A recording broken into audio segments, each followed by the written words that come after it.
Bienvenido a Reacciones, Investigaciones y Perspectivas.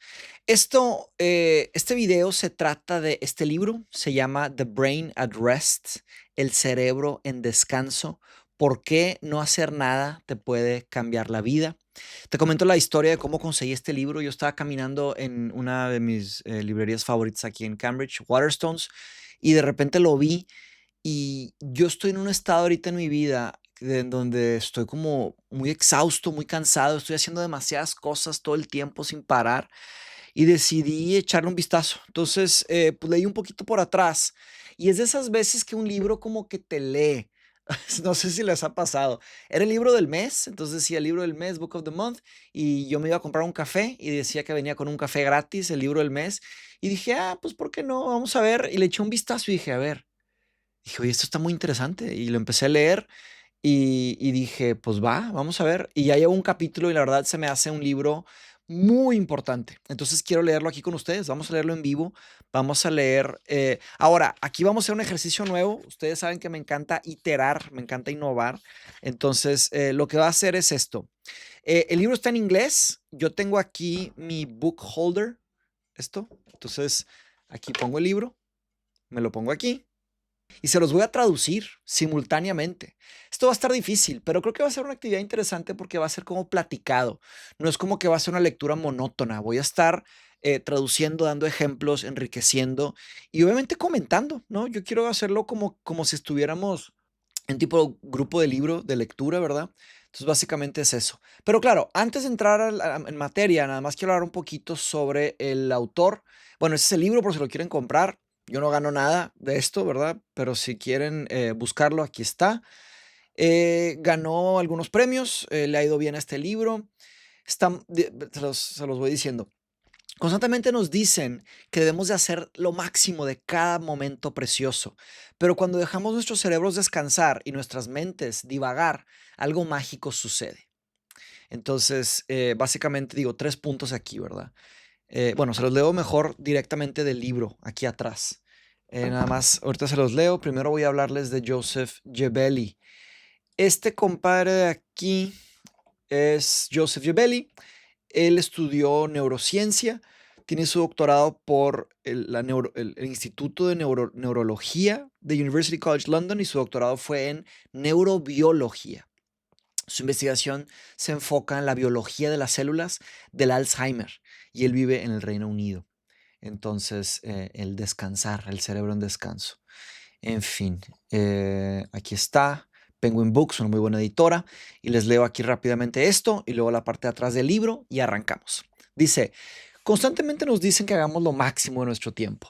Deja de procrastinar, optimiza para ser feliz. Para ser feliz, creativo y exitoso tienes que ser disciplinado y enfocado.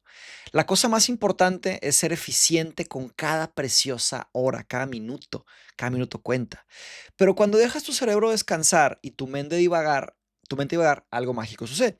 El cerebro entra en un default network, que es como un estado predeterminado, en donde no tiene nada que hacer, nada más está ahí. Y de repente podemos pensar en formas completamente nuevas. Él mezcla ciencia e historias personales con tips prácticos y el doctor Gebelli revela cómo la neurociencia está resolviendo el misterio del cerebro en descanso. ¿Qué es un cerebro en descanso? Con profundas implicaciones sobre la inteligencia, la creatividad y la expectativa de vida. Hay un término que me interesa mucho, que es la salud cognitiva. La salud cognitiva es la habilidad del cerebro para pensar, aprender, recordar y hacer actividades diarias claramente e incluye funciones mentales como planear, tomar decisiones, enfocarte y todo esto es crucial para la independencia y la calidad de tu vida. Entonces hay influencias de la genética, del medio ambiente, de tu estilo de vida. Se puede mantener o mejorar a través de hábitos como dietas saludables, ejercicio regular, buen sueño, eh, socializar, manejar el estrés y retar tu cerebro. Entonces, algunos cambios son normales con la edad, pero proteger tu salud cognitiva involucra manejar condiciones como presión arterial, diabetes, pérdida visual y auditiva, y adoptar estilos de vida saludable para tu cerebro. Entonces, pues sin más por el momento, le pongo pantalla completa y vamos a leer, ¿ok? Entonces, ok, les leo ahora la parte de atrás, por si alguien lo quiere leer, la quiere comprar. Dice, sobretrabajado, abrumado, sobreestimulado. Sí, probablemente a las tres, todos, no sé. Dice, constantemente nos dicen que hagamos lo mejor. Bueno, esto ya lo leí. Dice, en este libro, El cerebro en descanso, el doctor Yavelli nos comparte la neurociencia transformadora. Y voy a decir muchas palabras mal, pero bueno, voy a traducir simultáneamente. Ténganme paciencia. Y voy a inventar palabras, cosas así. Pero nos comparte la neurociencia transformadora que nos muestra por qué no hacer nada te va a mejorar la vida. Tomando de investigaciones nuevas, muy profundas, muy importantes, vas a aprender cómo descansar, no, echarte siestas te puede aumentar el tamaño de tu cerebro y puede aumentar tu productividad. ¿Por qué pasar tiempo en la naturaleza te hace más creativo? Y cómo el silencio fosters es como que incentiva el crecimiento de nuevas células en tu cerebro. Eso es lo opuesto a tomar alcohol. El alcohol te mata células del cerebro. Pasar tiempo en silencio te aumenta. Y también les comento por qué se me hace tan interesante esto. Porque yo hice un retiro de Vipassana en donde estuve 10 días meditando en silencio y estuve muchísimo tiempo sin hacer nada. Y ahí adentro, de veras creo que me curé de algunas cosas. No tuve que hacer nada. Y hay algo muy profundo de la forma en la que ven el cerebro los budistas, que está conectado con esto. Igual ellos ya entendieron los beneficios desde hace mucho. Que simplemente al dejar tu cerebro en paz, el cerebro solito se cura. Se establece. Y de hecho, adentro de Vipassana se me ocurrió Mindshop y cambié mi vida entera después de esos 10 días. Pero bueno, en fin. Vamos a ver si es verdad. Vamos a ver qué tanto nos dice, qué tanto aprendemos. Igual es pura basura. Yo sospecho que no, porque ya el primer capítulo ya se me hizo muy interesante y ya aprendí bastantes cosas. Ya eché a andar algunas en mi vida practicando y, en fin. Los contenidos. Es importante ver los contenidos. También te voy a hablar un poco de la etiqueta del lector, un buen lector. ¿Qué hace un buen lector? Pues un buen lector por lo menos investiga un poquito qué hay, qué no hay, de dónde viene este libro, qué tipo de trabajo es. Le echas un vistazo a lo que han comentado, las críticas, etcétera. Ves el índice. Ver el índice ayuda porque tu cerebro, de alguna forma inconsciente, sin que tú sepas, sin que tú quieras, organiza más o menos qué es lo que vas a hacer con esta materia. Y pues ya te ayuda a irte enfocando en qué es lo que más te llama la atención. También de tiempo en tiempo voy a hacer esto para mi espalda, para no, verdaderamente tengo que parar y caminar, pero esto también ayuda porque así dejo colgado mi cuerpo y no tengo tanta compresión en mi espina vertebral, en fin, en mis discos. Bien, entonces, la introducción es sobre el cerebro descansando. Parte uno, trabajo. Dentro de la parte uno vamos a leer sobre cómo el sobretrabajo, overwork, el exceso de trabajo, nos está literalmente matando. Y número 2, la neurociencia del trabajo. Esa es la parte uno. Parte 2, descanso. Vamos a leer sobre cómo dejar tu mente deambular, wander, ¿verdad? Como irse. La ciencia de abrazar árboles, me gusta. La solitud, mindful solitude, que es cuando estás solo, conscientemente solo. No sé, lo investigaremos. Y luego sleep on it, o sea, duerme. Vamos a hablar sobre el sueño también. En la parte 3, sobre juego. Habla sobre playology, que sería la búsqueda de las mejores explicaciones racionales sobre el juego. Porque es importante jugar. Me gusta. Jugaremos bastante. A mí me encanta jugar Elden Ring y otras cosas, por ejemplo. Con mi hija me encanta jugar. Importantísimo jugar. Luego, descanso activo. Es la parte 3. Y la última parte de la parte 3 es just do nothing. Solo haz nada. No hagas nada. Entonces, vamos a empezar.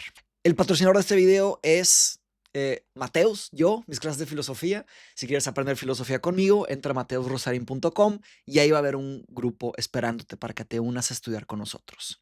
Bien, empezamos con la introducción. Está aquí, así se ve. Introducción. El cerebro en descanso. ¿Qué hace tu cerebro cuando piensas que tú no estás haciendo nada? Empieza con un nombre en como hindú o algo así. Abolfaz. Abolfazl. Abolfazl tenía 6 años, nos va a contar una historia. Abolfazl tenía 6 años cuando primero entendió kar. Kar es farsi para trabajo. Farsi es un idioma, ¿verdad? Entonces, estar al lado de su madre bajo los arcos del Gran Bazar en Teherán, él sentía que era muy importante el trabajo, algo muy noble. Kar taj ast, le decía a su mamá. El trabajo es una corona. Work is a crown. Alrededor de ellos, los mercantiles, ¿verdad? Trabajaban sin parar para vender todo tipo de cosas, desde frutas hasta nueces, hasta zapatos de piel, especies deliciosas, cosas de madera y cosas eh, persas, ¿verdad? ¿Cómo se llaman?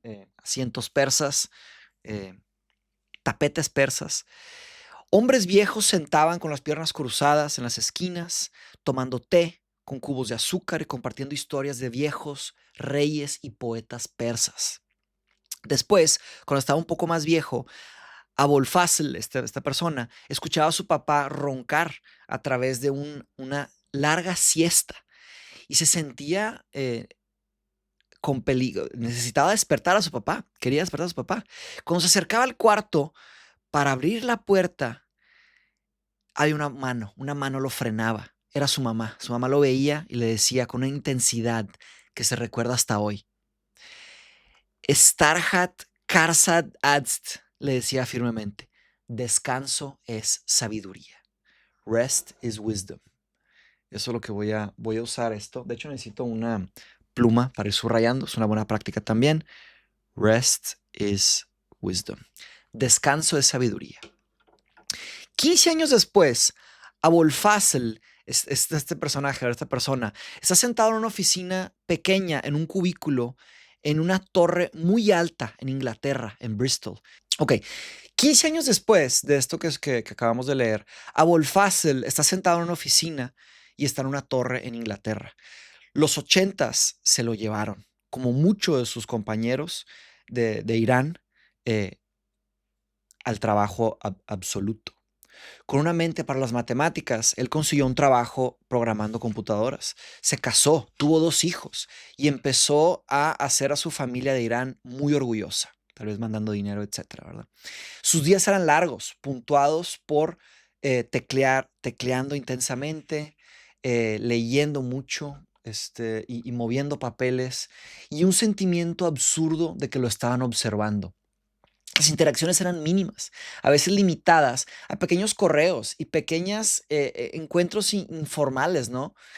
El, en el té, cuando estaban descansando, tomándose té, él veía cómo en Irán se reemplazaban pequeños viajes a las máquinas que venden sodas por rápidas conversaciones en una cocinita pequeña. Como está hablando de lo impersonal que es el mundo corporativo. Entonces, como que ves gente, pero ni platicas. Me entiendo perfectamente, ¿no? Esto resonó mucho conmigo también, esta lectura, con el tema de mi época del mundo corporativo, el godinato, como le dice mi compadre Armando. Entonces, en fin, el mundo era muy eficiente, pero muy desolado. El tiempo pasó lentamente. Semanas se transformaban en meses, meses en años. Después de no mucho, esa monotonía que te aplasta el alma y esas actividades exhaustivas empezaron a lastimar su salud mental. Lo que se supone que era el sueño de una mejor vida en Inglaterra, rápidamente se transformó en una pesadilla de estrés y burnout despierto, ¿verdad? Consciente. Waking nightmare. Lo que rompió todo esto, este tema, el breaking point, como la gota que derramó el vaso, fue una ordinaria tarde, 2 décadas hacia adentro de su carrera, donde Abolfas, mi papá, está hablando de su papá, es la historia de su papá, llegó a casa temprano de otro día muy pesado en la oficina. Yo tenía 14 años en esa época y podía sentir que había algo raro en el momento que entró en la puerta. Su sonrisa cansada se había ido. Estaba reemplazada por una visión de pánico y una tristeza absoluta. Lo que pasó después fue un blur, fue como que no lo recuerdo muy bien. Se me nubló en la mente. Pero sí me acuerdo gritos que nunca había escuchado antes. Gritos frenéticos, confusos. Frenético, confuso y gravemente deprimido. Mi papá arrojó las frustraciones a mi mamá, que, luchando con su propio cansancio, trató de calmar a mi papá. Solo tienes que descansar, Ab. Me acuerdo que ella le decía a través de lágrimas. Ya ni sé descansar, le respondió su papá. Imagínense, ya ni siquiera sé descansar. I don't know how to rest. Empezaron a sonar muchos gritos. Me da vergüenza admitirlo ahora, pero yo estaba tan asustado que agarré mi bicicleta y me fui. El día sí, es el autor, ¿verdad? El autor está contándonos esta historia. El siguiente día, mi papá renunció de su trabajo y ya no volvió al trabajo. El doctor lo diagnosticó con un desorden depresivo masivo, probablemente causado por el exceso de trabajo y el exceso de cansancio. Le dieron unas pastillas y le dijeron que encontrara tiempo para descansar, realmente descansar.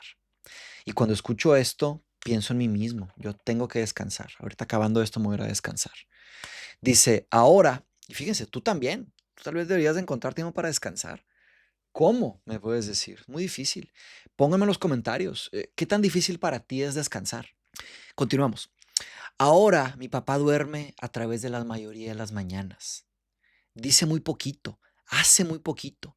Intenta manejar sus condiciones un día a la vez. Todo porque no pudo escuchar las recomendaciones de su madre, que suelte la corona, ¿verdad? La corona del trabajo, quítate la corona del trabajo y descansa. Me tomó mucho tiempo realizar la importancia del descanso.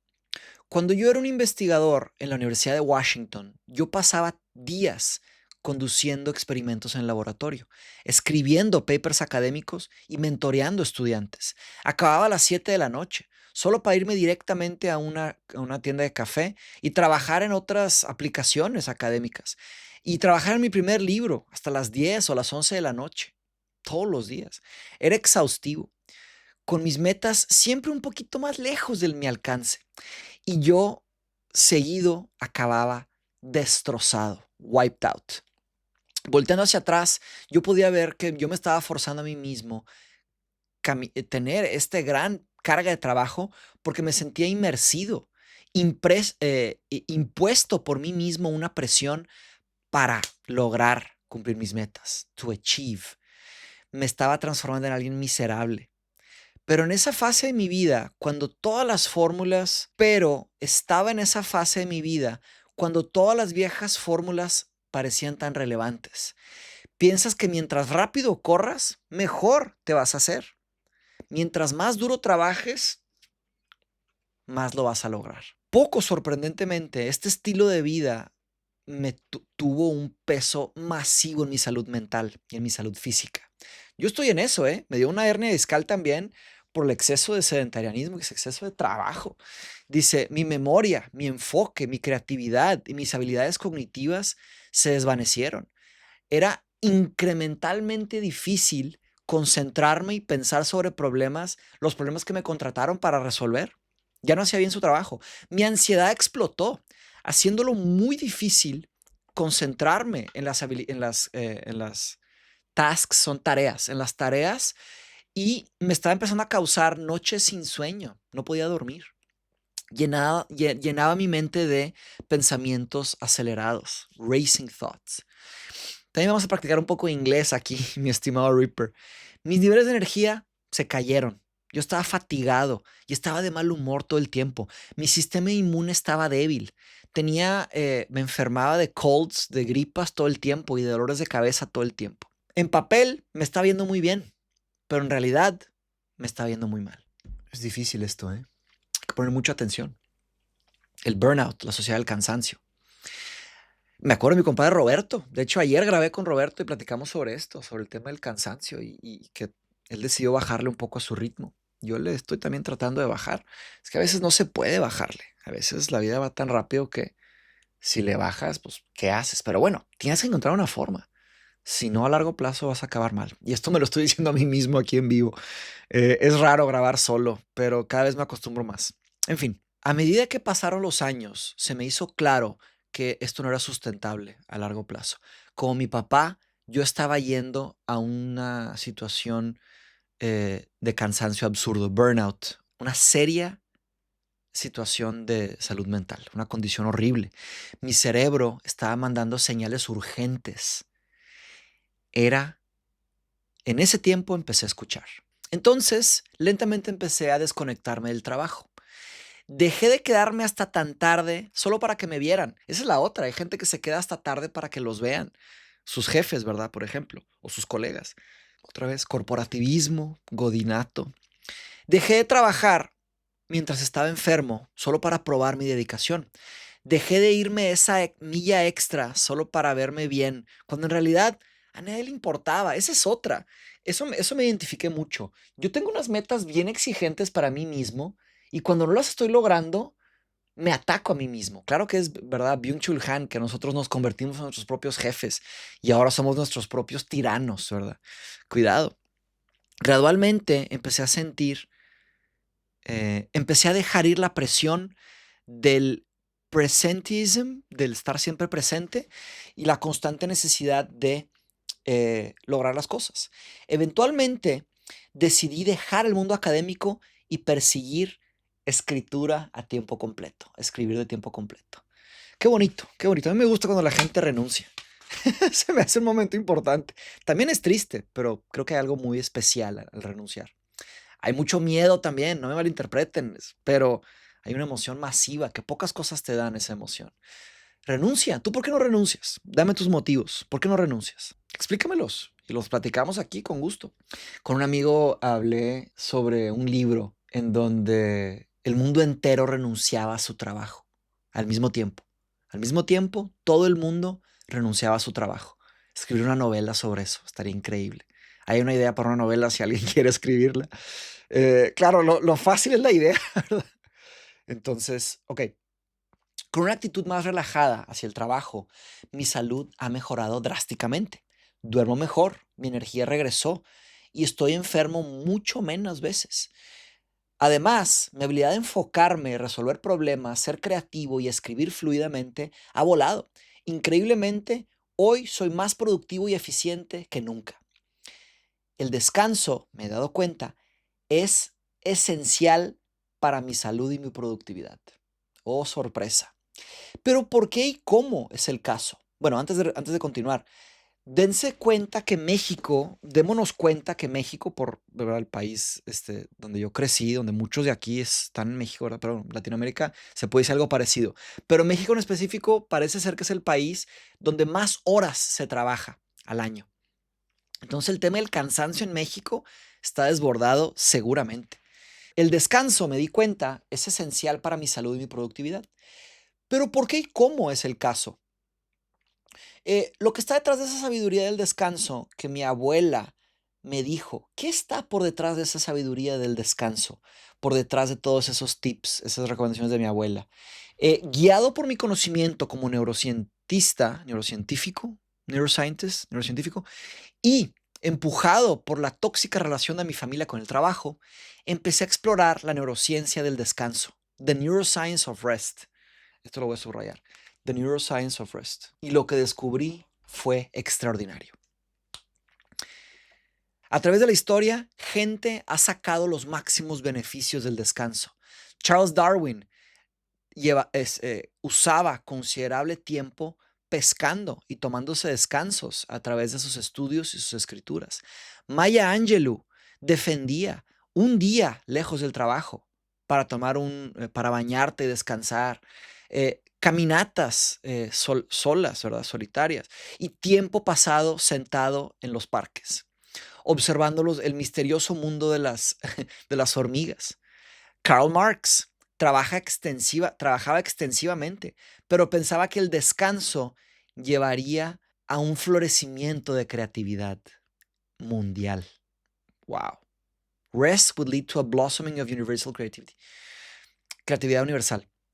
Jane Austen, Virginia Woolf, Georgia O'Keeffe, escritoras, evaluaban muchísimo relajarse y descansar, sentarse. Leonardo da Vinci era un genio contemplativo. Se supone, reportan que él se le quedaba viendo a la Última Cena, este cuadro muy famoso de Jesús, ¿verdad? Por horas antes de agregar una pincelada y caminar. Da Vinci está en otro nivel Da Vinci. Algún día hay que leer la biografía de Da Vinci aquí en vivo, ¿verdad? Pero bueno, por mucho tiempo se pensó que esta inercia era el opuesto del éxito. Una persona indulgente, sin principios, hasta es irresponsable descansar. ¿Qué pasa si te dijera que las personas que logran éxito no es a pesar de su inactividad, sino por su inactividad? Que si te dijera que además de ser indulgente e improductivo, el descanso es, a fin de cuentas, la clave para el florecimiento humano, que el descanso es la clave para el florecimiento humano. En este libro quiero mostrarte cómo no hacer nada tiene un profundo impacto en tu cerebro. Y cuando dejas de hacer una tarea, un trabajo o algo, tu cerebro activa una forma de existir vital para tu salud física y mental. A esto le llamamos el default network, que sería la red predeterminada, la forma en la que estás, tu cerebro como en descanso, ¿verdad? La red determinada, la red predeterminada es un circuito de neuronas, ¿verdad? Que las neuronas son células cerebrales que se comunican a través de corrientes químicas y eléctricas, señales químicas y eléctricas. Un circuito de neuronas que te permiten daydream. Daydream es como soñar despierto, dejar que tu mente deambule, pensar reflectivamente e imaginar el futuro. Se expande por tu cerebro, ocupando tus lóbulos frontales, parietal, frontal and temporal lobes. Lóbulos temporales, parentales y frontales. En fin. Crucialmente, esta red predeterminada solo está activa cuando no estás enfocado en una actividad específica. Cuando el cerebro está filtrando ideas, ciclando entre ideas y no está asociado en ningún ecosistema inmediato, alguna cosa inmediata. En breve, cuando tu mente vuela libre. Eso es, cuando dejas tu mente estar libre. When your mind are simply roaming free, or mind simply roam free. Activar esta serie predeterminada, esta network predeterminada, esta red predeterminada, puede aumentar tu inteligencia, tu creatividad, tu empatía social y tu productividad a largo plazo. Entonces, inteligencia, creatividad, empatía social y productividad a largo plazo. Puedes mejorar tu salud y mejorar la lucha contra enfermedades neurológicas. Es el superpoder escondido de tu cerebro, donde se recarga y se rehabilita tu mente sobretrabajada. Estos nuevos entendimientos impresionantes del cerebro están cambiando la manera en la que trabajamos, están mejorando nuestra manera de lo que pensamos que es pensar. Está redefiniendo lo que pensamos que es pensar. The word think. Ver esta red predeterminada en acción, para ver esta red predeterminada en acción, considera un grupo de 80 personas que se les pidieron escoger el mejor carro de un set de 4 carros, basándose en una variedad de especificaciones mecánicas. Mitad de las personas se les dieron 5 minutos para concentrarse en la actividad y a la otra mitad les dijeron, cálmense, tómense un descanso y piensen en otras cosas.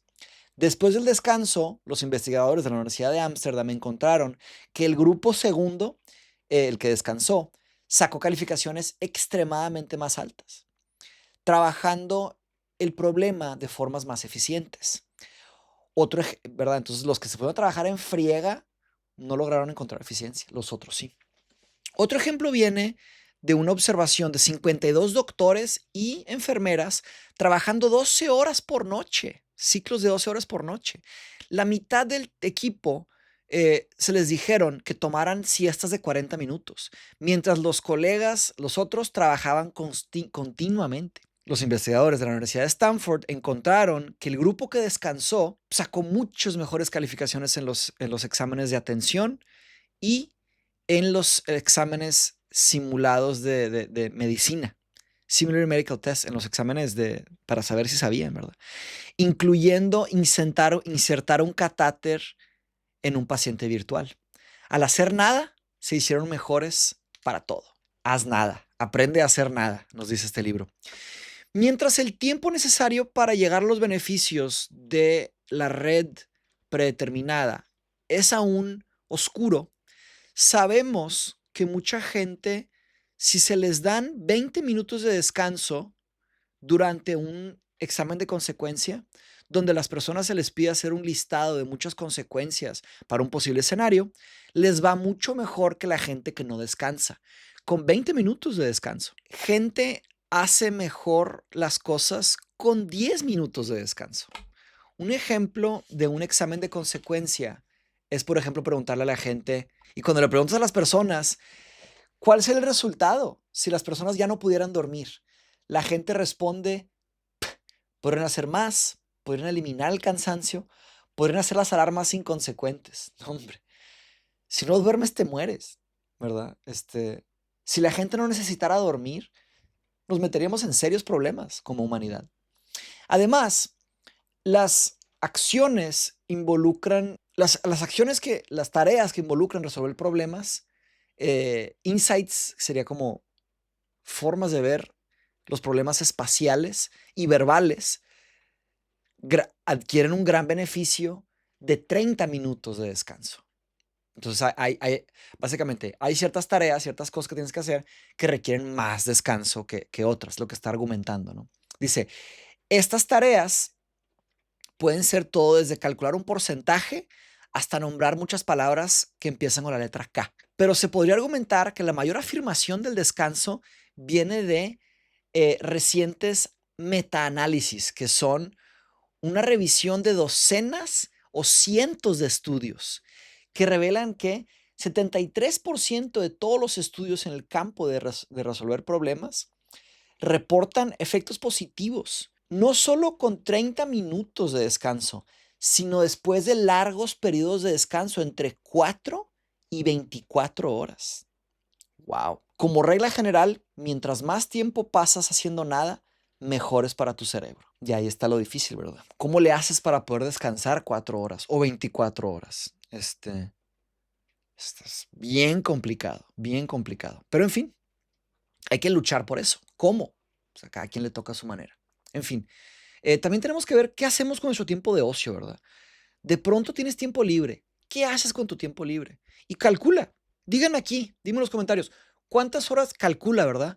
¿Cuántas horas libres a la semana tienes? Y sean honestos, sean realistas, ¿verdad? Vamos a ver. Hacemos un sondeo aquí en RIP. Las bases para ese trabajo transformador viene del inicio del siglo XX y fue hecho por el polímata francés, el polímata Henri Poincaré, frustrado por ciertas ecuaciones imposibles de resolver. Él estaba trabajando en lo que a menudo pasaba tiempo, he was working on, frustrado por esto, él pasaba tiempo lejos de su escritorio para limpiar su cabeza. Caminaba por el bosque, caminaba por unas playas lejanas, en días con sol, sin un fin, ¿verdad? Caminaba, paseaba, como me dijo Esperanza en Pantano, una alumna mía me dijo que hay un verbo en francés, no recuerdo el nombre, pero era como pasearse, deambular, ¿verdad? Pasearse sin objetivo y dejaba su mente descansar. Como Poincaré era un hombre filosófico por naturaleza, siempre fue curioso de cómo su mente trabajaba y a menudo hablaba con sus colegas y amigos sobre cómo llegar a ciertas conclusiones. Cuando él no estaba absorbido en uno de sus grandes materias de estudio, físicas, matemáticas, electromagnetismo, astronomía, geología, él se metía a la contemplación, liberando su mente y exploraba nuevas ideas. Poincaré, este francés, rápidamente se dio cuenta de que siempre que descansaba, las soluciones de sus ecuaciones de pronto aparecían, de la nada. Sorprendido y con ganas de descubrir más, él pasaba mucho tiempo sentado en autobuses, caminando en veredas y a veces solamente observando el bosque afuera de su ventana, en silencio. Él documentó estos episodios en su diario, vívidamente contando que estas revelaciones al tratar de resolver una ecuación. Y aquí escribe Poincaré, ¿verdad? Un texto de Poincaré. Dice, disgustado con mi fracaso, me fui a pasar unos días cerca del mar y en pensar en otras cosas. Una mañana, caminando por un paseo ahí cerca, la idea vino a mí, con las mismas características de brevedad y certeza inmediata. Lo que sea que este proceso misterioso fue, Poincaré sospechaba que de alguna forma estaba conectado con un tipo de proceso inconsciente en el cerebro. Entusiasmado, decidió compartir su descubierta con los colegas en la cuarta asamblea de la Sociedad de Psicología de París, el 8 de junio de 1908. Él creía que este fenómeno era vital no solo para las matemáticas, sino para todas las disciplinas. Él le llamó a esto iluminación repentina, sudden illumination. En el siglo XIX en Francia, Poincaré tenía 19th century, ¿no era 20? Decía 20th century. Bueno, en fin. En el siglo XIX en Francia, Poincaré tenía poca habilidad para estudiar el fenómeno científicamente. Su evidencia se limitaba a reportes personales, intuición y guesswork, que es como intentar, ¿verdad? Intentar proponer ideas, conjeturas.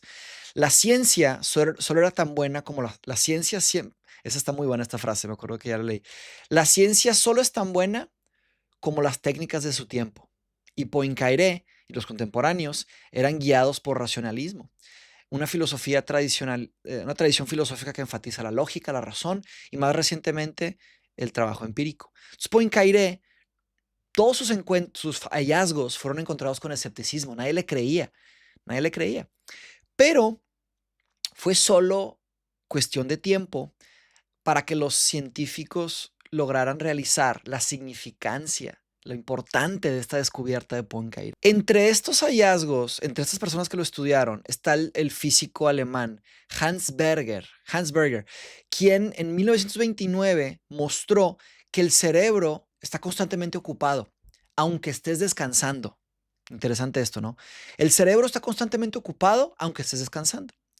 Alcanzó esto al investigar una técnica que todavía se usa por neurocientíficos hoy, el electroencefalograma, EGG. Es un set de sensores colocados en tu cabeza que graban la actividad cerebral. Berger encontró que siempre que usaba un EGG en una persona, un electroencefalograma, su actividad cerebral midiendo sus señales eléctricos, no bajaban cuando paraban de hacer la actividad. O sea, parabas de hacer la actividad que estabas haciendo, pero tu cerebro continuaba con actividad. Entonces, para los neurólogos de la época, esto parecía imposible. Y entonces, los encuentros de Berger, así como Poincaré, se trataron con mucho cuidado. No les creyeron, ni a Poincaré ni a Berger les creyeron, porque dijeron es contraintuitivo, es imposible. Para los 1950, para los 50, los investigadores realizaron que ya no podían ignorar este campo, ¿verdad? Louis Sokolov, un neurocientífico americano, encontró que el metabolismo del cerebro, son las reacciones químicas que nos dan energía en el cerebro. El metabolismo del cerebro se quedaba igual cuando una persona transicionaba del descanso a resolver problemas matemáticos. Para los que están manejando y escuchando esto, ahí les va una recomendación. A veces manejen en silencio. Manejen en silencio. Apaguen la radio, apaguen todo, quédense en silencio manejando. Me van a agradecer, de mí se acuerdan. Manejen en silencio. Dejen su mente en silencio. Abúrranse. Es importantísimo. En fin, regresamos. Está largo este enunciado, entonces lo voy a tener que leer otra vez. Louis Sokolov, un neurocientífico americano, encontró que el metabolismo del cerebro se quedaba igual cuando la persona pasaba del descanso a resolver problemas matemáticos, dando más evidencia que el cerebro también está igual de activo durante el descanso. Eso es importante. El cerebro está igual de activo, el cerebro está igual de activo durante tu descanso. Entonces, en 1970, el neurocientífico David Ingvar, sueco, encontró la descubierta impresionante que habían tratado de entender desde entonces. Ingvar mostró que el flujo de sangre en el lóbulo frontal, responsable por casi todas nuestras facultades, incluyendo inteligencia, memoria y atención, de hecho, están en su is actually its highest, están en su máximo, no cuando la persona está trabajando, sino cuando la persona está descansando. Esto contradecía no solo la ciencia prevaleciente, pero el sentido común elemental. ¿Cómo hacer nada requiere más energía que hacer algo? Mi propio interés, ya ahora el autor escribiendo, ¿verdad? Mi propio interés en la red predeterminada viene de cuando yo era un estudiante de doctorado en University College London. Mis colegas investigadores y yo teníamos una reunión semanal llamada Journal Club, el club del diario. A ver si hacemos un club del diario aquí. Está interesante. No sé si como lo dice él, vamos a platicar, pero en fin. Se juntaban 2 horas para criticar papers científicos. Eso era el club del diario para ellos. Era una ocasión sacrosanta, ¿verdad? Sagrada, donde todos podríamos lanzar todas nuestras más valientes ataques y defensas a la ciencia y los datos. Y estábamos haciendo un escrutinio muy fuerte. Y los datos que resistían nuestros ataques, resulta que esos, pues, concluíamos que eran buena ciencia, que no lograban criticar. Eso sería el falsibilismo, ¿no? Viene de Popper. La ciencia tiene que ver con que puedes falsificar. En fin, en uno de estos noches de club de diario, mi profesor me mostró un estudio del mundo de la neuroimagen. Usaba fMRI, ¿no? Functional Magnetic Resonance, resonancia magnética funcional. Y observaba la actividad cerebral cuando una persona está haciendo algo. En este caso, una prueba de verbal memory, de memoria verbal, versus no hacer nada. Todo esto con estudios.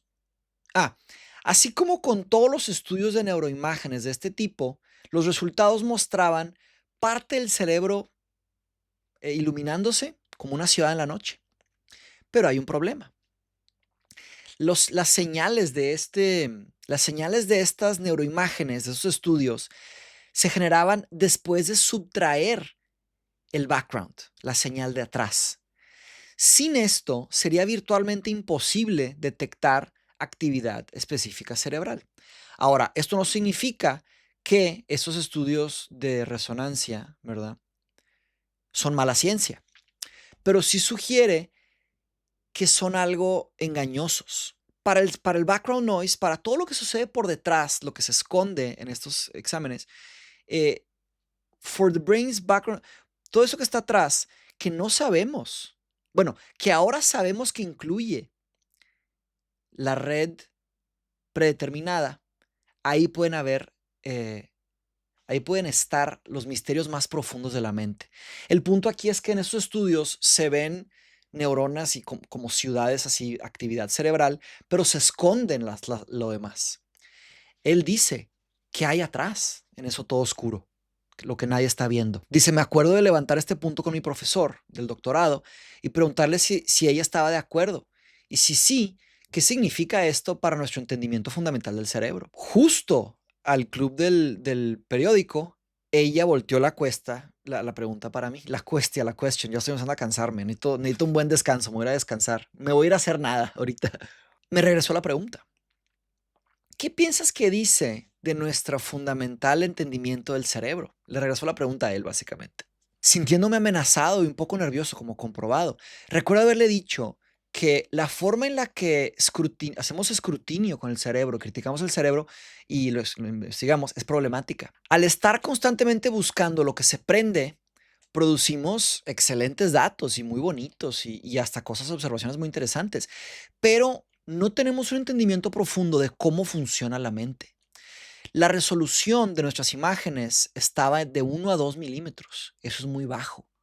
Hay cientos de miles de neuronas que están en ese espacio, en 1 o 2 milímetros. Es como sería como volar por una ciudad, ver una área en donde hay unas luces y tratar de adivinar qué es lo que la gente dentro de esas casas está haciendo, que si están en el teléfono o no, y que si están platicando con las gentes del centro de la ciudad. Lo que realmente necesitamos hacer es, lo que realmente necesitamos saber es qué está haciendo el cerebro cuando no está haciendo nada. ¿Qué es ese ruido de background noise, verdad? Cuando tenemos un mejor entendimiento, entonces, solo entonces tendremos un mejor entendimiento de cómo funciona el cerebro. Mi profesora sonrió, satisfecha que le había dado al clavo con mi convicción intelectual. El club del diario era una actividad que nos busteaba, nos enfatizaba la confianza, así como nuestra confianza personal y académica. Bueno, entonces todos esos son buen puntos, dice. Es difícil interpretar lo que esos estudios muestran, que es una cosa entre muchas, una herramienta entre muchas. Lo que realmente necesitamos entender es ese ruido de background por detrás, ese ruido externo. Sí, entender todo ese ruido de fondo me puso a reflexionar que eso era vital para los nuevos descubrimientos. No tenía idea que esta pequeñita observación va a revolucionar mi vida. Ahí la dejamos. Muchísimas gracias. Me comentan qué les pareció. Seguimos leyendo la introducción y hasta la próxima. Bye bye.